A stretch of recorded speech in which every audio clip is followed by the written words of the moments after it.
Hi, everyone. Welcome to our session. So we're just going to wait for everyone to have a chance to trickle in. Excellent. In the meantime, as everyone's trickling in, I'm so curious, where are you all tuning in from? So I'll start. My name is Hadon. I work with Jeff, Scale HR, and I'm from Toronto. So you can use the chat function on the right-hand side, so you're familiarized with it. And if you have any questions throughout the presentation, there's a Q&A button right beside it, so you can just pop your questions right in there, and you can react to the emojis below as well. And a hot tip is there's the number keys, like it aligns, correlates with the emojis, so it looks like I'm typing really, it's a lot easier. So Tanya says she's from Calgary. Lori says hi from Vancouver. And Steph, are you from again? You're from Vancouver as well. Yeah. Awesome. From Edmonton, hi Imran. Thank you for joining us. All right, so I think we're okay for time, so we'll start now. But before we start, I want to give a quick intro to Steph. So officially, Steph has started EDI work since 2015, but really it started in 2012. We're at the previous workplace, SAP, there was an announcement about how there would be 25% of women in management by 2017. And this really kickstarted her to think about the journey, and she partnered with a university and became the Girls Smarts for Tech Grade 7 sponsor to inspire girls to enter the tech field. And to date, over 1,500 girls have gone through the one-day program globally, which is incredible. Today, she is the EDI, the Equity, Diversity, and Inclusion Leader at TransLink in Vancouver. She is constantly learning about anything related to EDI, and what I thought was really cool is that she's doing a baking challenge, particularly in cookies, a 52-week cookies challenge. I know, I wish there was a cookie emoji as well too. So take it away, Steph. Thank you so much. Great. Thanks so much, Hadon. Hi, everyone. So yes, my name is Steph Redivo. I'm going to be talking to you today to share sort of what I've done within the equity, diversity, and inclusion space at TransLink. But before I kind of get started, I'm curious to know who here in the audience, who's working in the EDI space. If you can, feel free to kind of put that in the chat. And I'm also curious, how long has your organization been on the diversity and inclusion, equity, diversity and inclusion journey? So I'm very curious to sort of see that. So if you can share, that would be great. So yeah, and as Hadon had mentioned, last year I decided to, do a 30-day bake challenge because I wanted to bring in this sort of love of baking and love of the equity, diversity, and inclusion space, and really sort of share some tips.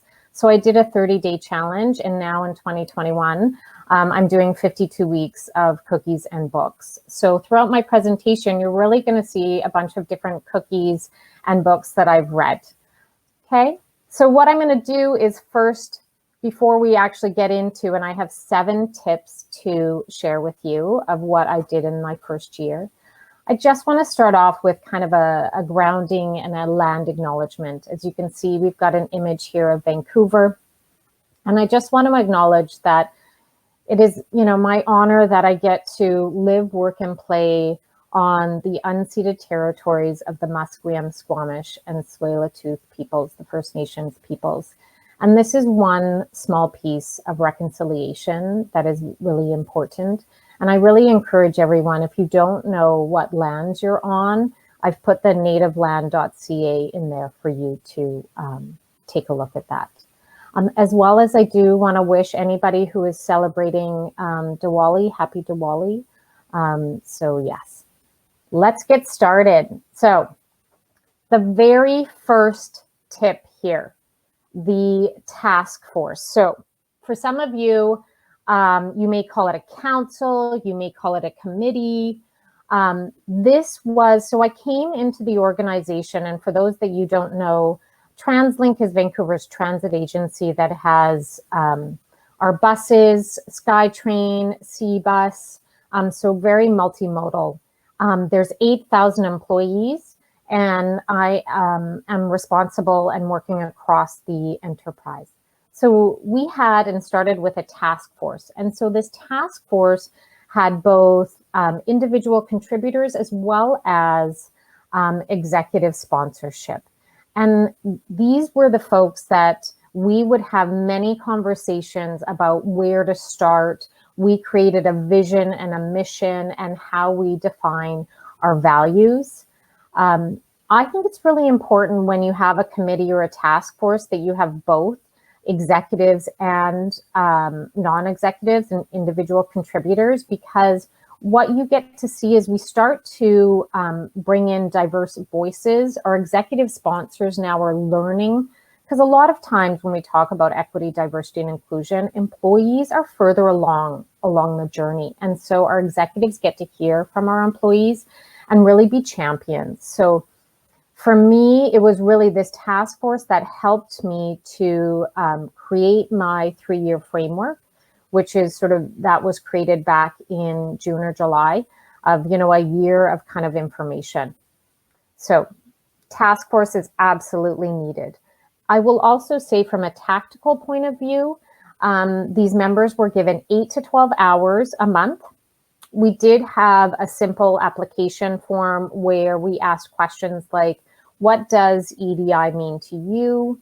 How do you influence? How have you been a champion for change? Because really those change management skills are really important as well. And then we would have, I don't want to call it an interview, but a discussion to see and to bring them on to the task force. So just to kind of share that there. The second piece, education. Now, you may notice I'm not saying training because, and we will get to the, a couple slides where I do talk about training, but education, I noticed within the organization, we didn't have ongoing education about various equity, diversity, and inclusion discussions. We know in the US, training is an $8 billion industry, which has, little or no return. So I wanted to find a way to have some kind of ongoing education. So we have 2 things here that we did. So we started a speaker series where we would bring in external speakers to come in and talk about different topics. So for example, we celebrated our first Black History Month, and we had a couple local doctors come in and talk about transit and Hogan's Alley and the importance of, Black History Month. We've done sessions, during Pride Month around LGBTQ plus 2A terminology. So we did that. We also did an interesting session back in last December where we talked about celebrating all of the holidays. And I know in a lot of organizations, they still celebrate the traditional Christian holidays of Christmas and Easter. And we wanted to understand from our employees, what other holidays do they celebrate? And so we had a panel discussion, and, we typically get anywhere between, 50 to 100 people to join. And due to COVID, this has been virtually. The second thing that we started a few months ago is something we've called it Courageous Conversations, and it's really for employees by employees. When I share later on, when we did an inclusion survey, we found that people want to have these discussions and in a safe space. And so what we did was we planned out the year. So we had our first discussion talking about back in September around privilege. And then in October, we had, stress in the pandemic, and we had one of our transit operators, our drivers, come in and really share, the day-to-day impact of driving a bus with the public and what that meant for her and her family and what she needed to do after, back in March 2020, it was really scary as the information was coming, and we didn't know a lot of information. It seemed like it was changing all the time. Some of the tactical pieces around that courageous conversation is we record sort of the 15 minutes, like the first 15 minutes, and then we go into a discussion. And we do that because, again, we have employees on our front line, so that if they wanted to listen to the recording, they can listen to the information after. So we've had, a really great response with having these courageous conversations. The third item is, a consultant or consultants. My general view on this is you will need different consultants at different times. For myself, as a white woman, I am not doing anti-racism or anti-oppression training. I'm bringing in an expert to work with them, to have them share their expertise. And I think sometimes in this space, we think we might just need one person, but you may need different experts at different times, especially during your journey, whether you're getting started or not. So we had an external consultant come in and do some manager training. And I say sort of sarcastically, yes, you do need something, because you know what? I think, like I mentioned earlier, a lot of our employees might be further along the journey around equity, diversity, and inclusion and these topics. And our managers might be afraid they don't know what to say, they want to be prepared. And so we did have our managers go through a 4-part, hour-and-a-half virtual session where we talked about the basics around unconscious bias, working with different cultures, how to be an ally. And so we gave them the basic sort of foundations around what we expect in our organization. And then we had the consultant come in and take a look at our recruiting practices. So, from the time that the job is ready to be posted to the time that the person comes into our organization, we had them go through and look at 3 job descriptions and follow, the path to look at, if there's ways to, reduce bias. I never say sort of bias free, because as humans, we always have bias. So, one of the things that did come out of this was looking at, and we have sort of a rating scale in your interviews, and sometimes inconsistently, the members the interview panel would be having discussions before they rated the person we were interviewing. And so there was something around, really making sure we take the time to, record and then have a discussion. So, and then, moving into year 2, we're going to start looking at our promotion practices. So that's the third. Fourth, sort of human resources. Okay, so also just on a side note, my role, if you're wondering, my role sits within HR. So I report into the VP of HR. Typically, this is the case. I'd be curious, if anybody's working in the space, if you're in HR or if you're in another team, please put that in the chat, because a lot of times you do see that this role is still within HR. Performance reviews. So we are looking at and redoing some of our performance reviews in our organization. And I was approached to kind of look at how can we make sure that when managers are going through the performance review, to really think of potential biases that could come into play. And so I created a sort of a one-pager to discuss and share sort of some of the kind of, for example, the affinity bias. I said, the affinity bias is you may promote people that look and act like you. So be careful around that. Things like, are you doing your performance reviews at the same time? It might sound silly to sort of say this, but, are you hungry? Are you tired? Are you extra stressed? these things and asking these questions, are hopefully inclusion sort of nudges to make people sort of think about as you're going through the performance review. So that was one thing I did. And then I partnered with our talent acquisition group. So talking about kind of who do we partner with, I really do feel that partnerships are really important because that's how we get out to the community and we find what others are doing within Vancouver or the greater Vancouver area. So I worked with our talent acquisition team to talk about some of the different partnerships we could have depending upon sort of our focus in the organization. And yes, those are a list of the various books. I've probably read 95% of them. If anybody is interested to talking about those books, would love to. And, if there's a book in there that you've read and you really like, please shout it out in the chat there.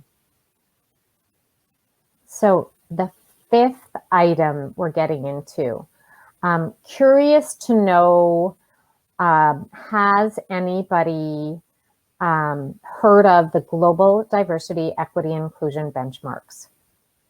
It's from the Center for Global Inclusion. I've included it there. This, in my mind, is an amazing assessment tool. And I think it's an amazing assessment tool because one, it's free and it's so comprehensive. Of course, the tool is only as good as sort of when you're actually, you need to use it and need to go through that and spend the time. So we use the Global Diversity and Inclusion, Equity and Inclusion Benchmarks. They've had over 200 experts give their time to sort of work through these benchmarks. There's 15 different categories. And as you can see, sort of the 4 different sections around internal, external, foundation, and bridging. And I will say, when I was putting the 3-year plan together, we really focused a lot on the foundation, internal, and a little bit of the bridging piece, because we need to really do some of those foundational pieces around education, getting the resources. Our task force needed to kind of go through the whole, we were a team put together and we were going through kind of the storming, norming, and working together and building up our expertise. So definitely recommend that this was sort of one of the assessment tools we used for the benchmarks. The second assessment tool we used was our inclusion survey. I'm going to stop for a second and talk. Has anybody ever had the oat fudge bars from Starbucks? These, I was actually, I don't want to say that I'm really impressed with myself, but they actually taste like the oat fudge bars. And I was really surprised because a lot of the times I feel like when you try these recipes, they don't always turn out. So I can definitely share that recipe with you. The inclusion survey. So let me share with you sort of this journey around the perception of inclusion and asking all of our employees. So from a process standpoint, we have obviously our drivers and our SkyTrain attendants that are on the front lines, that aren't, they're not behind a desk, a computer. And so we needed to create paper surveys. So we had paper surveys for our employees to actually fill in the survey. I've included sort of a few questions around the inclusion survey that we asked. We also asked self-identification questions such as, do you identify as Indigenous? Do you have trans experience? So this was the very first time that we had asked these self-identification questions. And with the inclusion survey, we did partner with an external vendor because since it was the very first time that we were sort of going through and asking maybe some of these more personal questions, we wanted to make sure that we had an external vendor doing that for us. When we got the results back, well, and I should share sort of a little story, creating and sort of rolling out the survey took a few months of a variety of conversations. Electronically, this survey went out the date like on November 30th. And then the very next day, unfortunately, we had a cyber attack. And so our numbers and percentages of the inclusion survey came back were quite small. However, they were still statistically significant, which was really good to see. So as much as you try to plan all of the various scenarios, there's times when you won't be able to, such as that example. Once we did get those results back and we had shared, there were additional questions that we wanted to ask. So we set up focus groups across the organization to dig deeper into some of these things. So we had, when we did that, we had a moderator asking the questions, we had somebody taking the notes, and I was sitting in sort of as an observer within the session to listen in. So I highly recommend, if you do an inclusion survey, that you pair the focus groups up as well. All right, the last, number 7, employee resource groups. Curious on the call here, who has employee resource groups? If you can put that in the chat. If you do, maybe you call it employee network groups, maybe you call them business resource groups, they might be called something else. And share with us what ones you have, if you do have employee resource groups. I love employee resource groups because they are so powerful from the sense of they build community, they drive business impact, they help with productivity. And so, we didn't have any employee resource groups. So in January of this year, I created a governance structure where, if anybody's familiar with these groups, we had an executive sponsor, and that executive sponsor was responsible for working with a lead or a co-lead to look at the work plan, to be championing the employee resource group, to be sharing it amongst the other executives, to attending sessions. We also needed a lead and a co-lead, and they were responsible for, running the events, getting in other speakers and whatnot. We had some budget, so if people wanted to bring in a speaker or for food, typically sort of pre-COVID, it might be sort of for food to come in, as well as this was done on work time. So we want to make sure that the leads are able to do this work on work time and not on top of it. We ended up creating 3 employee resource groups. So we have our caregivers that are taking care of, anywhere from school-age children, little ones, all the way up to elder care, and sort of support around and supporting our employees around that. Our Pride Plus Allies group, so this is our LGBTQ plus group, and they've run various, speaker events where they've come in and talked about terminology. The Pride and the Women Plus Allies group supported our dress code policy. So we actually had both of these groups review our dress code policy. So this is how employee resource groups can really drive that business impact, which is important. The other piece I also share to explain to the executives as to why these groups are really important is, in my previous organization, it was a large organization of almost 100,000 people, 1,200 or so in Vancouver. But by being able to go to these events and meet different people in parts of the business, I was more productive, because if I didn't work with finance, but I knew someone in finance, I had a go-to person that I could go to. So this is really, really powerful. This book here, to talk about this image called The Conversation, if you haven't read this book, it's, in my mind, it's a game changer. I really think this book talked about kind of why should you, why do you care about racism? Are you going to do something about this? And so this was a really powerful book that I read at the beginning of the year. And I think, you know what, I might be reading it. It's definitely a book that I will read again. So we're coming to the end here.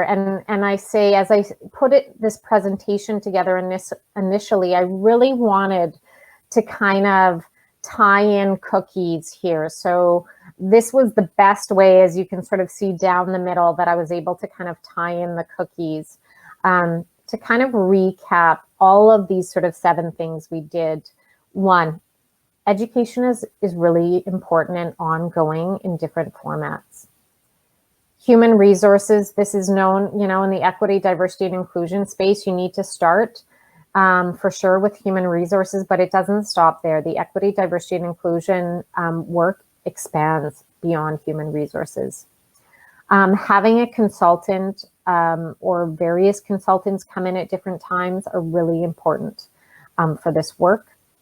Your task force or committee or council, this group, provides the input, the advice, they push back, they raise issues. So that's really important. The Global Diversity, Equity, and Inclusion benchmarks, take a look at that. Really great, over 250 benchmarks to use to get started with if you're not sure. The employee resource groups, I just sort of discussed the importance of them, and having an inclusion survey. So with that, I will finish off and say thank you so much. Please reach out to me, LinkedIn, Twitter, Instagram. I'll share with you sort of my top 10 list of books for 2021. I also have my sort of the cookie recipe that took me on this journey, the Neiman Marcus chocolate chip cookie recipe as well. So with that, Hadon, I think I will turn it over and yeah. Awesome. Thank you so much, Steph. I think it was really great how you shared like actionable steps of what you actually did during your time at TransLink. So I think there's a lot of takeaways for all of us here. I do want to open the floor up to Q&As, but I'm curious too, Steph. I don't know if you got a chance to look into the chat, but you had asked earlier about examples of ERGs, and I see Lori and Katie gave some great examples of what they have at their workspace. And I'm curious if they're comfortable, if they want to come on stage and share with us as well, and how they've actually implemented this. Or anyone else who has a question to ask, you can use the Q&A function. But I think what's really great here, we see in the list of ERG. Oh, Lori's open to it. So let me see if I can you press the raise hand function and then I'll bring you on stage. That's okay? Awesome.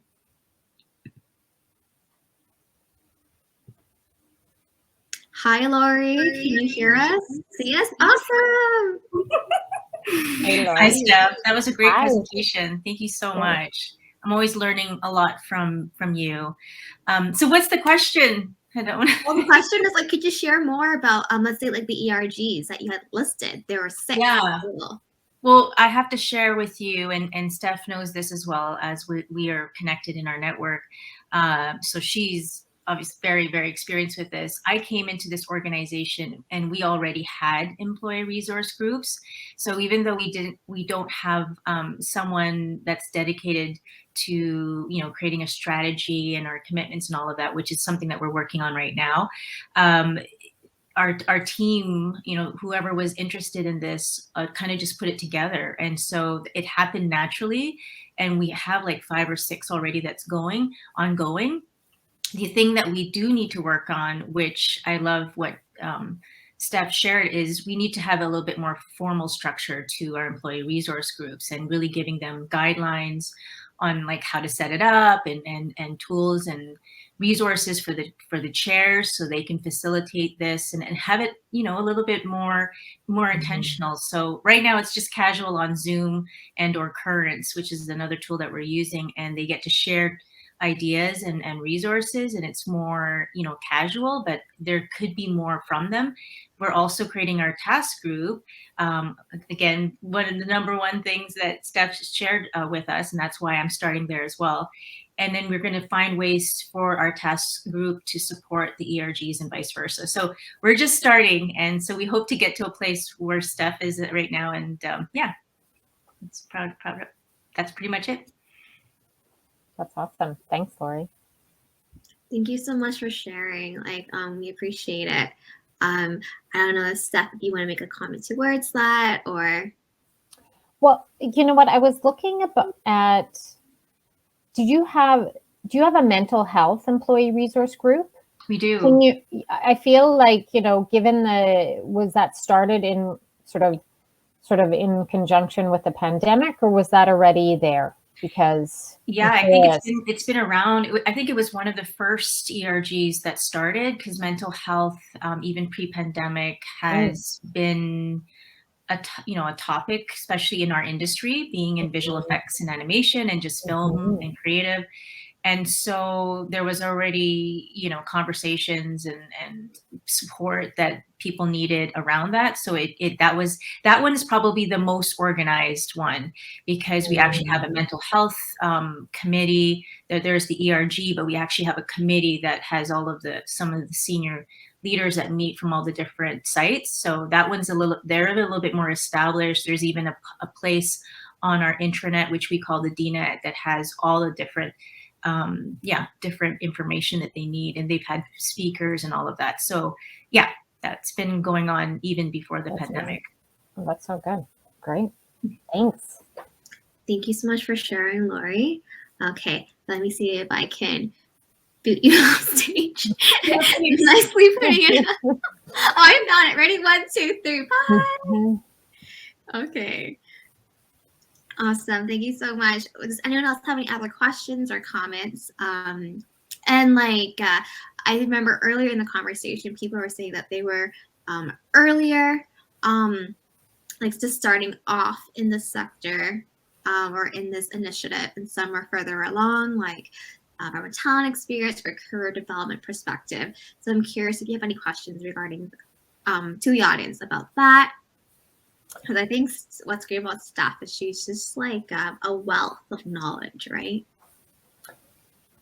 I have been doing it for a little while, but there's always more to learn for sure in this space. Yeah. One of the questions I had for you is though, how long was the inclusion survey?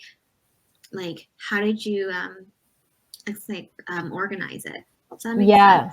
Yeah. Well, so I mean, the actual the number of questions we asked, we kept it to about 20 or so. Okay.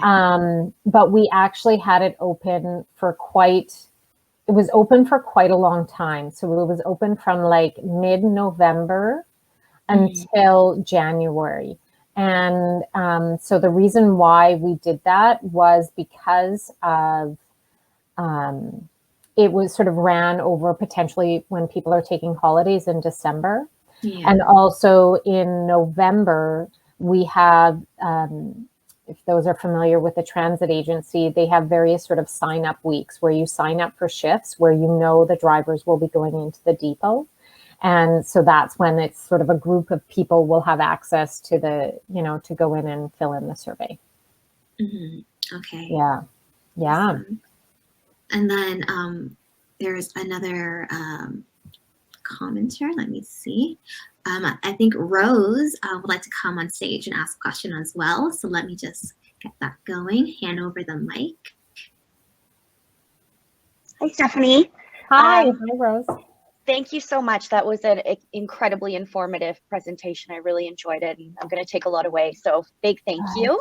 Yeah. I have a question about the in particular the task forces and creating psychological safety for people having those conversations with executives in the room.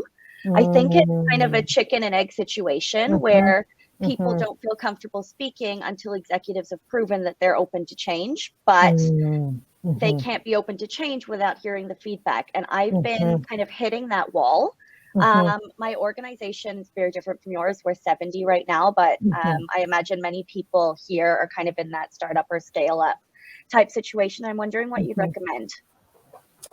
I think, so it's interesting because when I came in, they had already sort of almost formed the task force. So it's like I started in July, and in August, the task force, they'd already gone through sort of the application process. I would recommend, I'll just sort of say it, in your organization who are the open leaders and who may need extra support, if I can say it very nicely, right? And I would recommend that those that potentially need extra support, if you think that they are not going to be inclusive or not as open, quite frankly, I wouldn't have them on the task force, because you're right, it wouldn't create that safety. There would be potentially lots of challenges.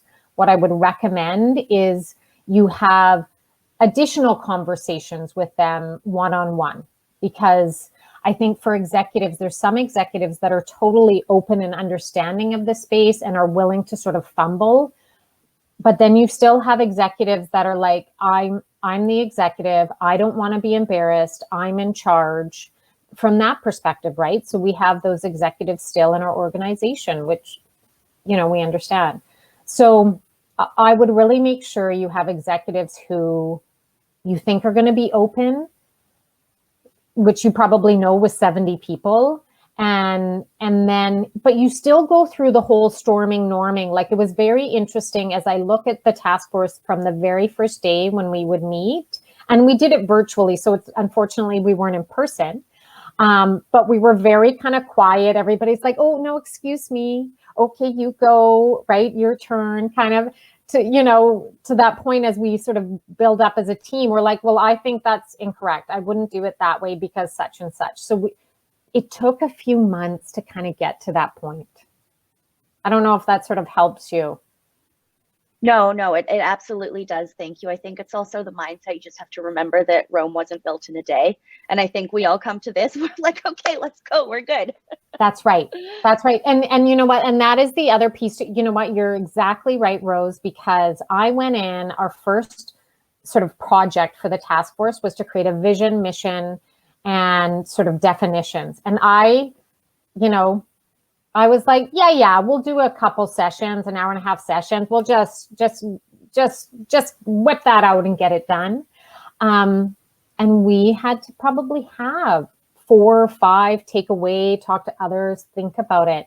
And I realized sort of from my place, I can only push as much as the organization is willing. I can push further, but if there's a lot of pushback, I need to readjust. Yeah. So. Thank you. Thanks for asking. Thank you so much, Rose, for joining us. And I'm going to bump you off stage as well. Just give me one moment. Awesome. Thank you so much. I think we have time for one last question. If anyone else has any comments to make as well, you don't have to go on stage. You can ask in the chat as well. But as we give time for people to ask for questions, I do want to point out that we have our next session after this, which is all about emerging HR tech demos. So please be sure to check them out. They're our sponsors and they're incredible. Without their support, this event would not be as successful as it is today. And you'll get to meet a lot of HR tech companies that you may have not heard of before, but they will really help drive impact for you. And then we also have a networking and virtual trade show. So you can go into the lounge and the networking session and meet other people who are just interested as you are in learning more about EDI. And yeah, there's really good opportunities here. So I think we're just almost at time, like 1 more minute left. But before I end this, Steph, do you have any last closing remarks or anything like that? You know what? I will just say, please reach out. There is a wonderful community around this space. And so if there's anything that I can do to help support, please reach out. Like I said, I've got it on my LinkedIn and Twitter and Instagram. Okay. All right. So with that, I think we will call it the end of our session because we're at time. Thank you everybody for coming in and just hearing our session today. Great. All right. Thanks everyone. Have a Here. great day. Thank you. Bye.